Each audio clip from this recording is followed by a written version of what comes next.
Yan, 7:57. Susundo na tayo kay Lani.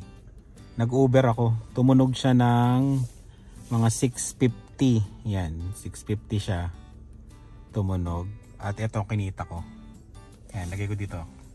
Yan. Diba? Naka 28.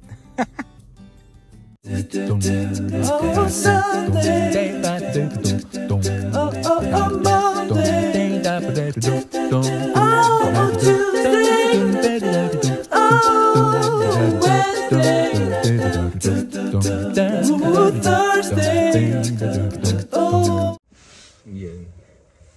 Liwanag ba? Naka 28-25 tayo. Ayun. Medyo okay na rin, di ba? Tumunog siya ng 6:50. Ayun. Tapos, nakakain na kami ng mga ng mga bata noon. Maaga kaming kumain. Hindi na namin maintay si Lani, alas 8, gutom na yung mga dinosaur.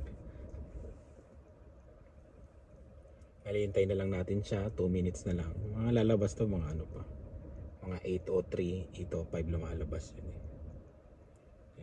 Ganun lang medyo tumigil na yung snow, tumigil na, lamig na lang to. Lumalamig kasi kapag patayin ko na lang yung makina muna.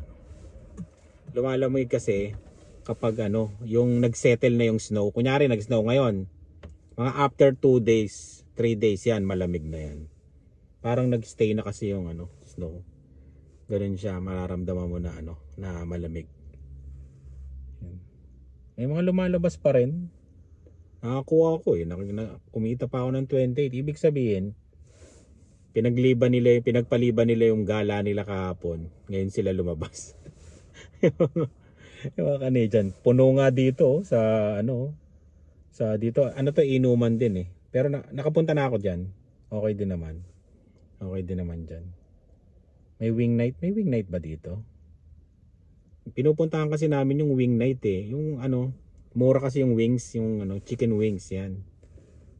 Para kang namamapak. Yan. Paborito ko yun eh. Kung yayayain nyo ako sa Regina, dito kung taga Regina kayo. Pag sinabi nyong wing night tapos Sunday, yayain nyo ako, hindi ko kayo tatanggihan. Hindi ko kayo tatanggihan. Kasi wala akong pasok kinabukasan nun eh, di ba? Wing night tayo. Ayun. Mahilig ako yan, mamapak ng chicken. Paborito ko lemon pepper na ano ba to? Na flavor, lemon pepper tsaka yung salt and pepper. Yan. Hindi ko alam kung bakit. Basta gusto ko yung parang maasim-asim. Yun.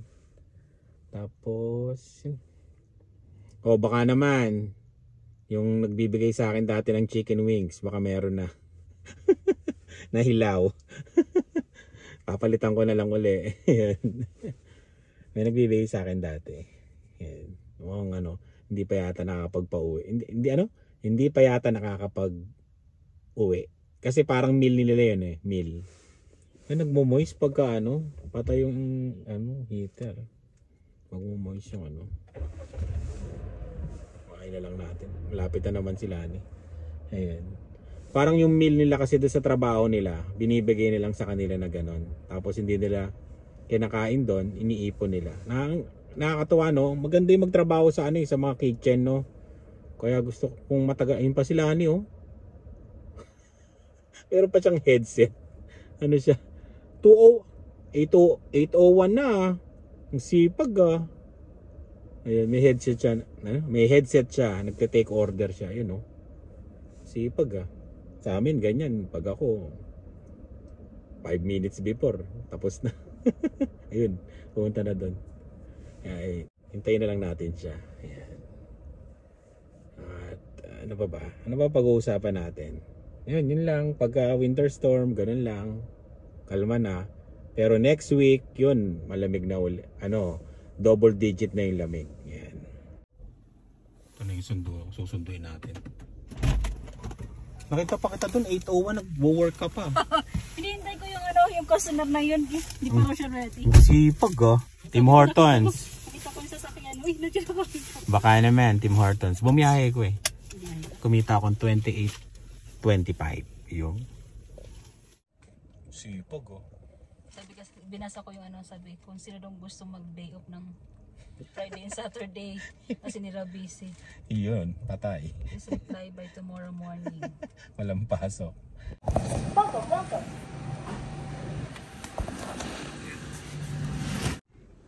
Yun. Binigyan tayo ng Pinay na Pinay na nag-work dito. Ayan. Ayan o, dalawa. Ano kaya to?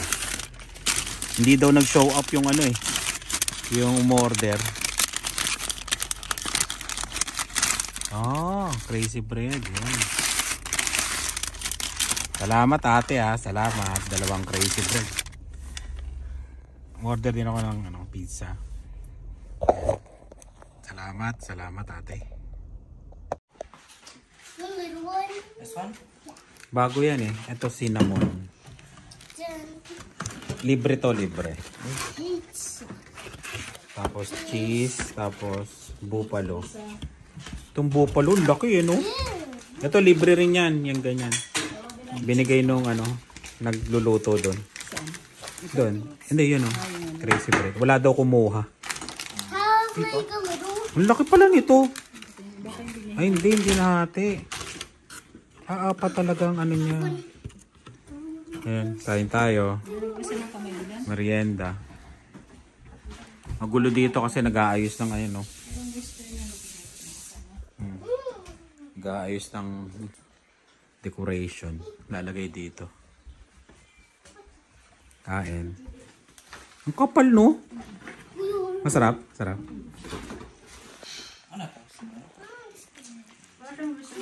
Oo nga, masarap. Masarap to. Si isa, bigyan nyo. Huwag ko ng pets kay isa. Ito naman cinnamon. Cinnamon bites. Libre to sa app.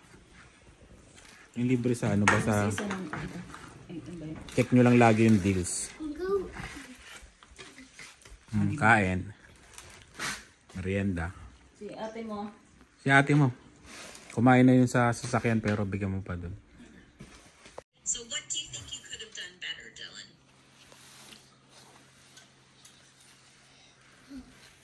What's the question? What do you think?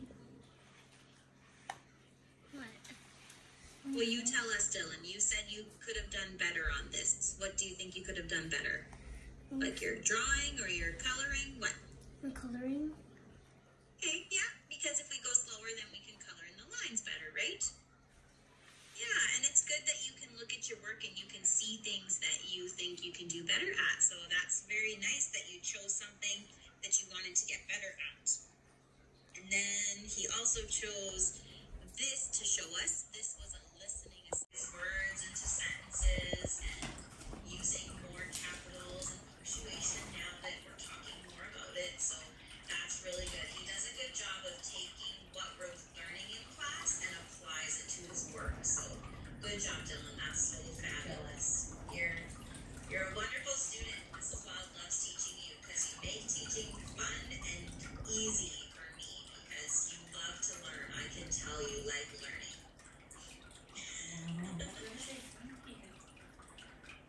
Did you have any questions or comments or concerns on the Ano sabi sa'yo, Dylan? Matalino ka daw? Ay, you're good daw? Oh, galing Matalino? Sa math, sabi? Matalino. Si Dave naman. Bali, ito yung parang nila, yung report card nila dito sa Canada. Walang dito, grade. Hi. How are you guys? Good. I'm Miss Nichols. Nice to meet you. Dave's gonna start us off. So Dave, I just want you to tell us how you think things are going in class, and I think is there anything that you want to share about grades or friends or where you're sitting or anything like that? My friends are like very fun to be with, and my seating is like okay as well. Okay, cool. Awesome. Okay. Well, maybe I'll just share some things from my end, and then if your parents have any questions or anything you guys that problem is always the writing. Oh, it's writing. Yeah. Okay. We did a writing assessment at the start of the year. Do you remember what your animal was, Dave? I don't think so. You don't think so? I'll just grab it here. Dave, tapos na? Yeah. Ano sabi sa'yo? Feels good. Matalino ba siya? No. Dylan, matalino? Si kuya? No? Sabi, sino mas matalino daw? Ayan, ganyan dito eh. Hindi siya grades. Kumbaga, kinakausap siya ng teacher. May mga letter lang, di ba? Letter lang yung mga ano nila dito. Ayun. Ano yun? Sinasabi lang sa kanila kung saan Oh, saan sila mahina, saan sila malakas. improve, Oh.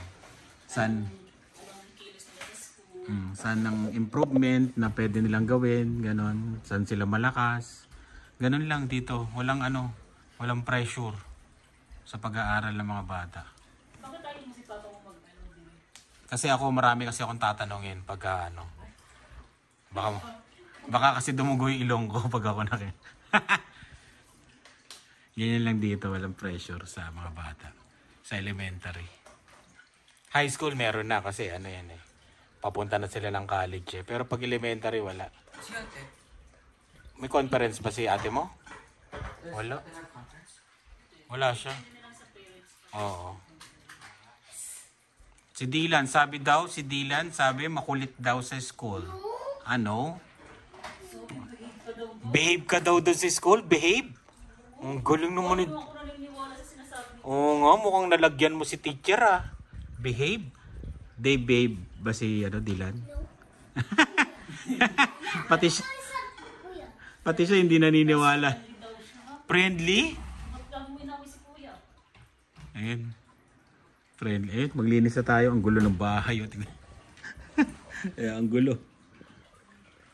Ayun. Linis-linis na at magulo ang bahay. Yun, tapos na. Ang conference. Yes. Oo. Sa next na conference nila sa January. January na. Parang third grading na yun, no? Ayan.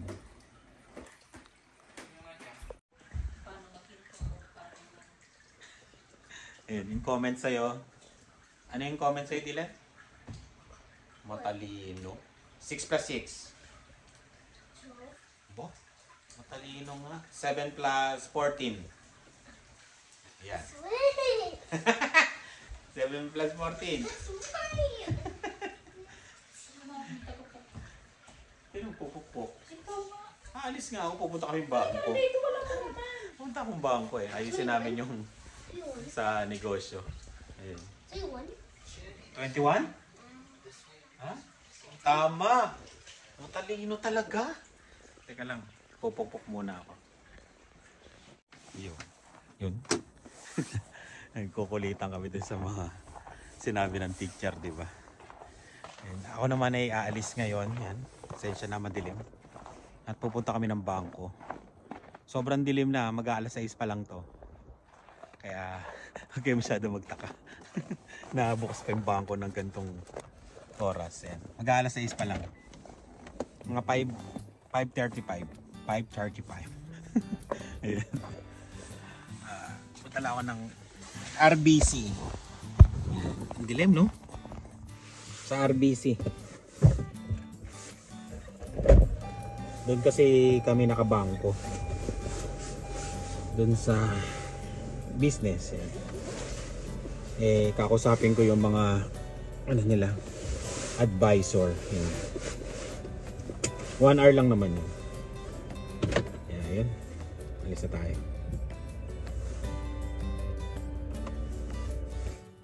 Dito na ako sa bangko. Yan. Kulit dito ng bangko, no? Walang gwardiya. Di ba? Walang gwardiya dito. Hintay muna tayo dito habang wala pa yung ka-meeting natin.